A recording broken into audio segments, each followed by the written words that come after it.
Assalamualaikum warahmatullahi wabarakatuh. Perkenalkan, nama saya Ahmad Gilang Ramadan. Kalian bisa panggil Mas Gilang, Pak Gilang, atau Mas Ahmad, Pak Ahmad aja ya. Nah, di sini saya akan menjelaskan terkait materi sel pada makhluk hidup. Jadi makhluk hidup itu terbagi menjadi tiga. Kalau di versi biologi dasar itu makhluk hidup itu ada tiga: hewan, tumbuhan, sama manusia.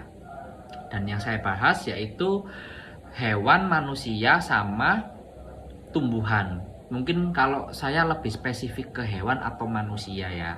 Kalau tumbuhan itu oke, nggak apa-apa, kita belajar sama-sama.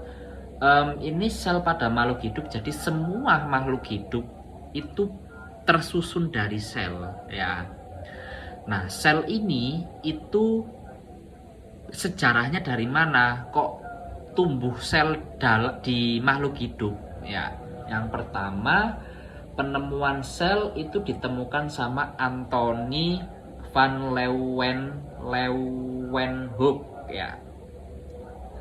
Bapak Anthony di tahun 1674. Berarti sel itu sudah ada berapa milenium, berapa abad itu? Dua abad. Pokoknya sekitar gitu ya. Tahun 1674, kalian dan saya masih belum lahir itu sudah ada sel. Nah, penemuan Anthony van Leeuwenhoek ini make yang namanya mikroskop ya.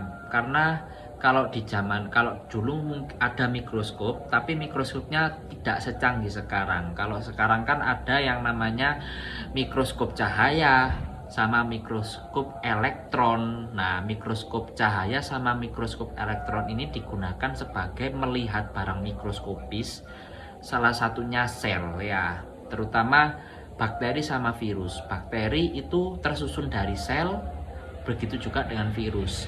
Kalau virus itu lebih kecil ya, lebih kecil dibandingkan bakteri ya. Jadi dapat disimpulkan dari Bapak Anthony bahwasannya semua makhluk hidup itu terdiri dari sel ya. Jadi makhluk hidup misalnya manusia ya. Jadi ada kata-kata kalau tidak ada sel berarti manusia tidak akan terciptakan. Nah, analoginya itu kayak gitu. Oleh karena itu terbentuknya manusia, terbentuknya hewan, terbentuknya tumbuhan itu berada dari sel ya. Jikalau tidak ada sel maka tidak ada yang namanya tumbuhan, makhluk hidup maksudnya. Oke. Kemudian poin yang kedua, sel merupakan unit struktural terkecil makhluk hidup. Jadi sel itu merupakan makhluk mikroskopis yang sangat kecil, yang tidak bisa dilihat oleh kasat mata, hanya bisa dilihat dengan alat bantu seperti mikroskop kalau di zaman sekarang. Kalau kalian masuk jurusan kedokteran, mungkin perawat, bidan, atau analis kesehatan, atau di bidang kesehatan, pasti nggak asing yang namanya mikroskop. Jadi mikroskop itu untuk melihat barang-barang yang makhluk yang sangat kecil ya, mikroskopis. Salah satunya sel ya. Nah, sel ini sebenarnya ada yang lebih kecil lagi, itu ada, yaitu atom. Tapi itu kan kita masuk kimia ya. Ini kan jadi atom itu lebih kecil. Dari atom akhirnya terbentuknya sel. Cuma atom itu dari ilmu kimia itu memang sangat kecil ya. Terus terbentuklah sel. Nah, oleh karena itu merupakan unit struktural terkecil. Jadi kan sel itu akan bersusun ya. Karena berasal dari kata struktural, berarti kan sel itu terstruktur. Jadi tatanannya itu terbangun, ibaratnya itu kayak bangunan ya. Kalau misalnya ibaratnya sel itu kayak batu bangunan. Jikalau kalian nggak ada batu bangunan maka tidak tersusun rumah. Nah, analoginya itu kayak gitu ya. Sel itu unit struktural, berarti menyusun sel, tersusunlah sel sehingga terciptalah makhluk hidup. Nah, itu. Yang ketiga yaitu sel menentukan morfologi, fisiologi serta reproduksi makhluk hidup. Nah, morfologi. Kita bahas bakteri misalnya. Bakteri itu kan masing-masing bakteri itu kan ada yang namanya morfologi. Ada yang bakteri gram positif, ada yang gram negatif. Maksudnya gimana? Bakteri itu kan kalau gram positif berarti kan bakteri yang berbentuk bulat, yang gram negatif itu bentuknya basil, seperti pil obat. Nah, di dalam bakteri itu ada yang namanya sel. Jadi fungsinya sel itu buat pondasinya bakteri supaya bakteri itu terbentuk. Dan morfologi yang dimaksud itu analogi ya. Itu morfologi yang dimaksud itu kan bentuk bakteri ya, bentuk bakteri dan bentuk virus, bentuk bakteri, bentuk parasit, bentuk makhluk mikroskopis itu beda-beda karena sel juga bisa menentukan bentuk bakteri. Nah, kayak gitu. Jadi fisiologi serta reproduksi makhluk hidup. Oke, reproduksi makhluk hidup. Jadi semua ya manusia, kita bahas bakteri ya. Bakteri itu bisa jangan bakteri, parasit misalnya, makhluk parasit. Parasit itu kan bisa dengan cara membelah diri seperti amuba ya. Amuba itu kan merupakan parasit ya. Amuba itu akan terbelah jadi dua jikalau ada selnya di situ yang membuat amuba itu akan berkembang biak. Nah, seperti itu ya gambarannya. Untuk penemuan sel ditemukan sama Bapak Anthony dan kesimpulannya yaitu sel merupakan pondasi dari makhluk hidup ya. Dan unit struktural serta menentukan morfologi dan fisiologi ya, itu ya. Selanjutnya kita menuju ke ukuran sel. Nah, kenapa saya mengambil amuba? Ini kan amuba itu kan merupakan spesies parasit ya, parasit. Parasit itu kan berasal dari kata simbiosis parasitisme. Nah, parasitisme itu kan berawal dari kata parasit, merugikan, menguntungkan. Jadi makhluk yang pertama merugikan, makhluk yang kedua menguntungkan. Contohnya di amuba, akantamuba. Akantamuba itu kan merupakan parasit yang ada di kolam renang ya. Kalau kolam renang kalian itu bagus, higienis, atau kolam renang kalian nggak kotor, nah, atau biasanya kalau anak-anak zaman sekarang main ke sungai dan sebagainya macam, nah kan kadang orang yang terjun ke kolam renang itu kan kadang nggak pakai kacamata ya, nggak pakai kacamata renang sehingga mata kita bisa merah dan kita itu nggak tahu apakah si amuba ini tuh ke mata apa enggak. Soalnya ada kasus amuba ini bisa menyerang mata sehingga mata bisa mengakibatkan kayak gak bisa melihat, buta atau terganggu atau katarak ya. Jadi amuba itu spesiesnya banyak dan saya mengambil salah satu contoh di akantamuba ya, akantamuba.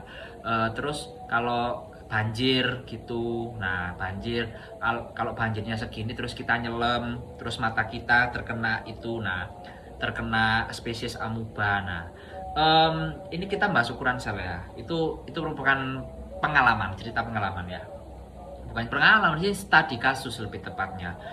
Ukuran sel yang dilihat dengan mikroskop cahaya dan mikroskop elektron seperti yang saya bilang tadi, bahwasannya mikroskop cahaya itu digunakan sebagai melihat sel-sel tubuh, sel yang ada di dalam tubuh manusia, dan mikroskop elektron itu untuk melihat makhluk mikroskopis yang sangat kecil lagi. Jadi ada bakteri, ada virus. Bakteri itu merupakan masih bisa dilihat dengan mikroskop cahaya, tapi kalau virus itu tidak bisa dilihat dengan mikroskop cahaya. Kenapa? Karena mikroskop elektron itu dirancang untuk dirancang secanggih mungkin dan dihubungkan dengan komputer, dan itu bisa melihat virus. Nah, itu bedanya mikroskop cahaya sama mikroskop elektron.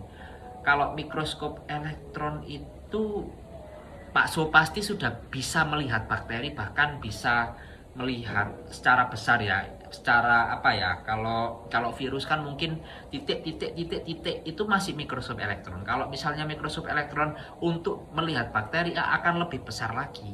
Nah, itu makanya ada animasi replikasi virus terhadap bakteri. Jadi bakterinya itu ada virus yang datang ke bakteri, terus virus mengalami replikasi sehingga virus itu bakal berkembang biak di dalam bakteri, dan keluarlah virus, menyebar virus sehingga menimbulkan penyakit. Dan itu analoginya. Oke. Dan ukurannya macem-macem ya. Saya ambil secara umum, amuba itu sekitar 90 sampai 800 nanometer. Masih bisa dilihat dengan mikroskop cahaya kalau 90 sampai 800 nanometer. Selanjutnya kita next ke tipe sel. Nah, sel ini kan terbagi menjadi dua, ada sel prokariotik sama sel eukariotik. Ya, untuk sel prokariotik itu ada yang namanya sitoplasma. Ada perbedaannya di slide berikutnya. Nah, perbedaannya itu kalau prokariotik atau eukariotik. Prokariotik itu berasal di bakteri atau apa ini? Archaea. Oh ya. Prokariotik sama eukariotik. Kalau prokariotik itu dari bakteri. Ya. Jadi bentuk bakteri itu berdasarkan dari sel prokariotik. Kalau eukariotik itu berasal dari protista, fungi, tumbuhan, dan hewan. Protista itu apa? Protista itu makhluk hidup yang menyerupai hewan atau tumbuhan. Makanya ada protista hewan sama protista mirip hewan sama protista mirip tumbuhan. Kalau fungi itu apa? Fungi itu jamur. Nah, jamur itu ya ada jamur tumbuhan sama jamur yang menyerang ke tubuh, yang bisa menimbulkan penyakit. Makanya kan ada jamur panu dan sebagainya macam. Nah, jamur itu tidak hanya di tumbuhan tapi bisa menyerang ke manusia.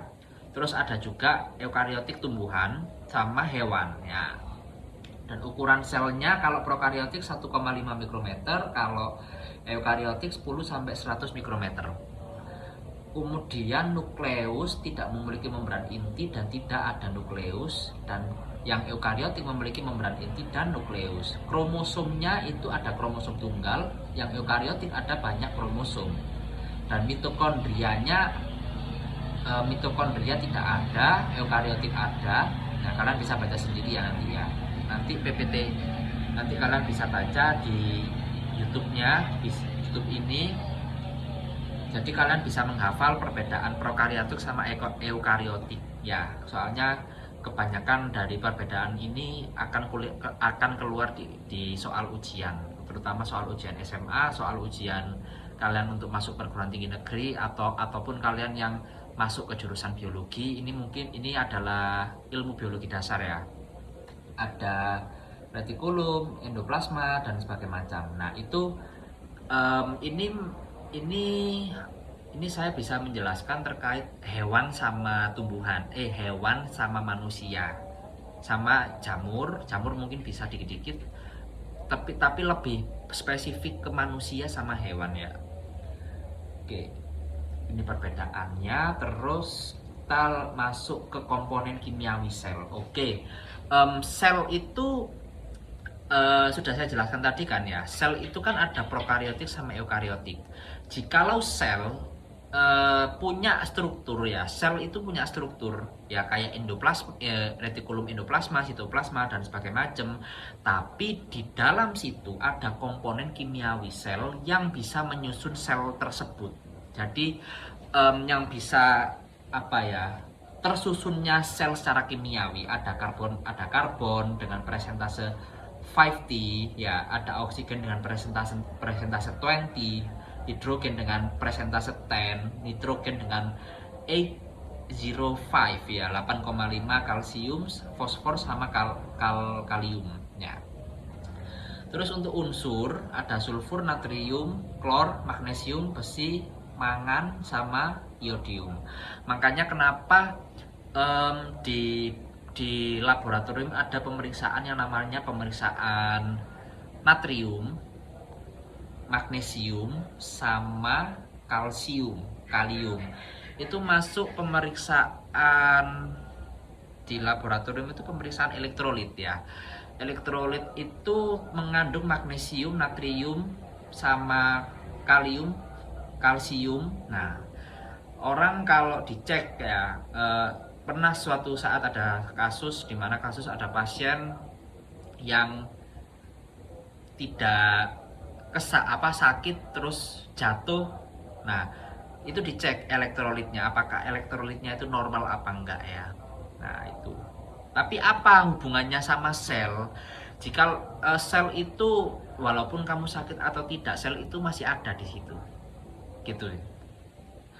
Terus kita pergi ke struktur dan fungsi makromolekul. Oke. Ini namanya nutrisi ya. Nutrisi itu kan kalau di dalam ilmu IPA, nutrisi itu dibagi menjadi beberapa ya. Ada karbohidrat, ada lipid, ada vitamin, ada mineral, ada air, dan berapa ya? Itu karbohidrat ada 6, ada 7, sekitar 7 nutrisium. Kalian bisa cek di Google ada berapa nutrisi untuk makanan, atau ada berapa nutrisi, kalian bisa cek di Google. Ini ada karbohidrat. Jadi sel itu juga bisa mengandung karbohidrat, monosakarida, disakarida sama polisakarida. Kalau monosakarida, disakarida sama polisakarida itu merupakan komponen dari karbohidrat. Kalau monosakarida berarti komponennya satu ya.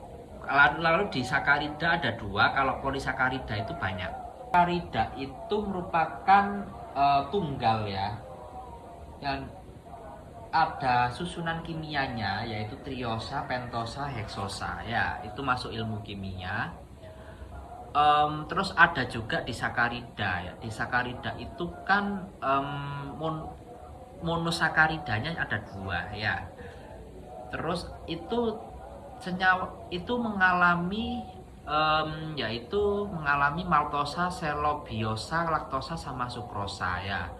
Jadi di dalam sel itu ada karbohidrat monosakarida, disakarida sama polisakarida. Kalau polisakarida itu tersusunnya monosakarida secara ribuan. Jadi lebih dari 2 ya.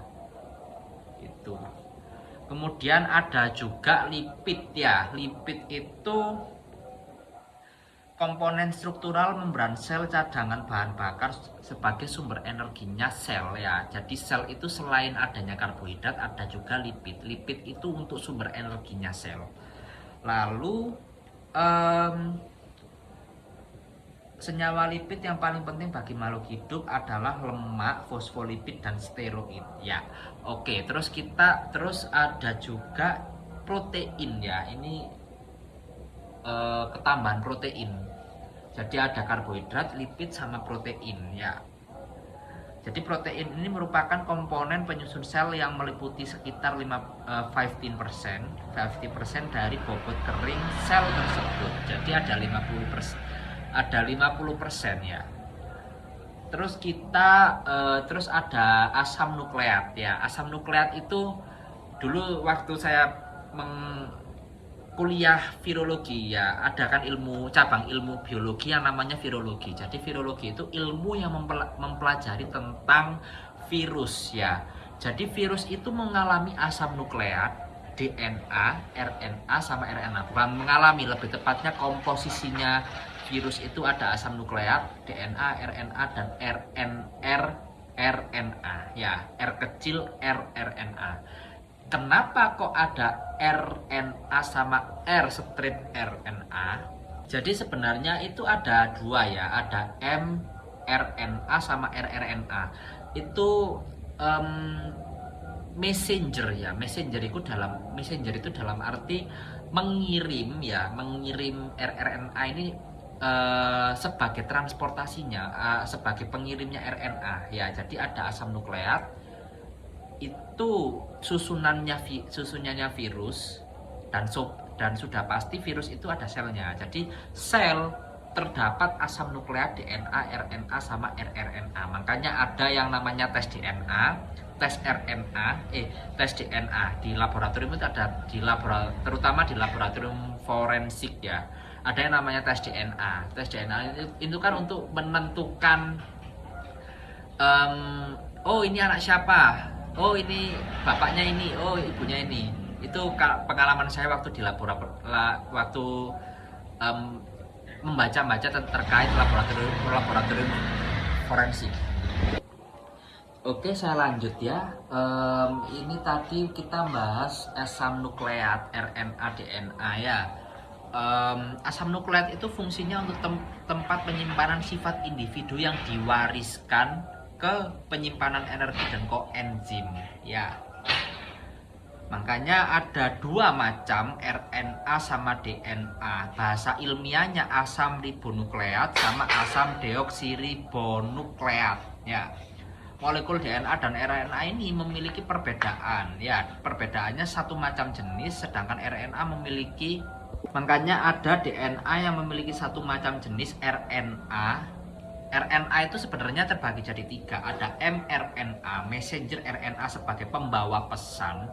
Kalau rRNA itu ribosomal RNA yang terdapat dalam ribosom, dan tRNA itu transfer RNA untuk membawa asam amino. Ya itu.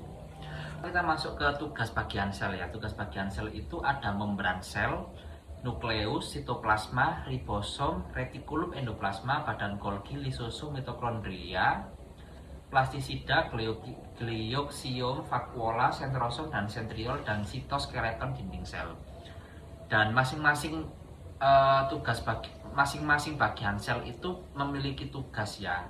Jadi nanti kalian bisa browsing atau cari jurnal biologi yang terbaru, apa tugasnya membran sel, nukleus, sitoplasma, ribosom, retikulum endoplasma, badan Golgi, lisosom, mitokondria, plastisida, glioksium, vakuola. Kalau vakuola itu perbedaan yang ada di tumbuhan. Jadi vakuola itu berada di tumbuhan aja.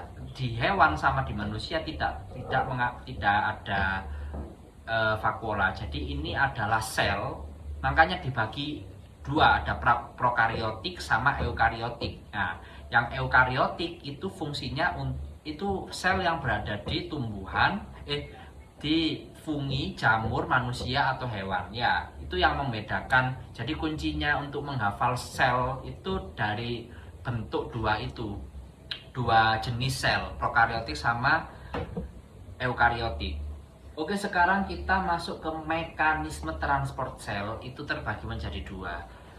Ada yang namanya difusi sama osmosis ya. Kalian bisa cek di jurnal apa itu osmosis, tekanan osmosis, apa itu difusi. Tapi saya menjelaskan terkait general ya, transport secara pasif ya. Ada dua, ada pasif sama aktif. Nah, dari kalimat pasif sama aktif, aktif itu kan berarti transportnya itu aktif. Jadi transport selnya itu akan aktif. Kalau pasif berarti transport selnya pasif itu. Jadi ini dari gambarnya kan ada cairan ekstraseluler, di mana di ekstraseluler itu lipidnya. Jadi di bawah lipid itu kan garis itu kan adalah lipid ya. Terus bawahnya lipid ada sitoplasma, yang lingkaran-lingkaran itu namanya cairan ekstraseluler yang akan masuk ke dalam lipid menuju ke sitoplasma dan menuju ke kanan ya. Itu transport pasif. Kemudian Ini transport aktif ya. Untuk transport aktif itu ada namanya ATP sama ADP. Jadi difference-nya, perbedaannya berada di ATP sama ADP. Kemudian extracellular space ada sodium Na+ sama potasium K+. Jadi mungkin dari gambarnya berbeda ya, transfer pasif sama transfer aktif. Kalau dari biologi dasar ini kan transfer pasif itu yang membedakan itu ada tekanan difusi sama tekanan osmosis ya. Jadi ada osmosis pada sel yang berdinding, ada osmosis yang pada sel yang tidak berdinding. Kemudian untuk transport aktif itu ada ruang ekstraseluler, yaitu ada kalium, Na+ sama K+, itu kan masuk elektrolit, pemeriksaan elektrolit, Na+ sama K+ ya.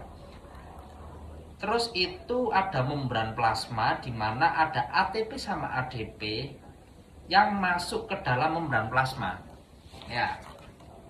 Kalau transport pasif, kalau pasif ini membran plasma ya. Kalau ini sumber gambarnya dari Mantika Boyolali ya, lipid membran plasma ya, atau disebut sebagai lipid. Itu ada cairan ekstraseluler yang masuk ke dalam membran plasma, kemudian menuju ke bawah sitoplasma. Dan ada notesnya ya, ada catatannya ya, difusi sama tekanan difusi sama osmosis itu merupakan transport pasif. Kalau transport aktif itu ada yang namanya pompa ion, makanya ada Na+ sama K+ ya. Kita lihat ya, ada Na+ sama K+. Na+ sama K+ itu merupakan ion ya, elektrolit yang bersifat ion ya. Kemudian yang kedua ada kontraspor ya. Kontraspor itu merupakan transport aktif dari zat tertentu yang menginisiasi zat terlarut lainnya. Dan yang ketiga ada eksositosis sama endositosis. Nah, jadi yang membedakan transport aktif ada pompa ion, kontraspor sama eksositosis sama endositosis. Nah, itu perbedaannya. Oke, saya kira itu materi tentang sel ya, sel pada makhluk hidup. Jadi the conclusion of my explain itu sel itu memang untuk makhluk hidup, ada buat tumbuhan sama hewan. Yang membedakan adalah sel prokariotik sama sel eukariotik. Jadi kuncinya kalian menghafal sel eukariotik sama prokariotik dan dibagi masing-masing tugas. Masing-masing tugas yang terstruktur dalam sel prokariotik atau eukariotik kalian bisa menghafal di situ. Tuh, terus perbedaannya apa? Kemudian strukturnya apa, struktur nutrisinya di dalam sel apa, ada karbohidrat, lipid, asam nukleat sama protein. Mineral juga ada mungkin ya, mineral ya, tapi sampai saat ini masih belum menemukan kalau mineral itu bisa menyusun sel ya. Oke, saya kira itu pembahasan terkait sel. Oke, terima kasih kalian telah menonton video ini. Mudah-mudahan video ini bisa dipahami dan dimengerti sama orang yang menonton video ini. Oke, terima kasih telah menonton video ini. Sampai jumpa pada video materi berikutnya.